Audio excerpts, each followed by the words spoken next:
Hello everyone, in this tutorial I'm going to tell you how to check that phone is hack or a not. Simple and easy step you can check your phone is hack or a not. Follow all the step and do not skip the video. First step is go to your setting and find the Google.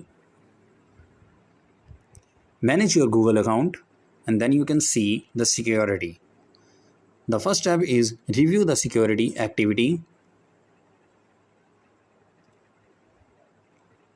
In this tab, you can see all the activity where your Google account is active. If someone is not trusted, then you can click and remove the person.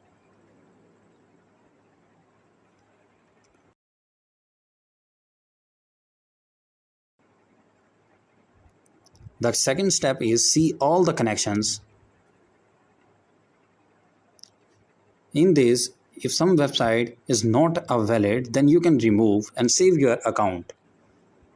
The third step is find a lost devices, manage all the devices.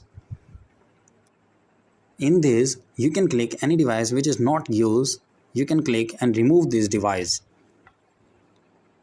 So this step you can follow and save your account. I hope you understand and enjoy that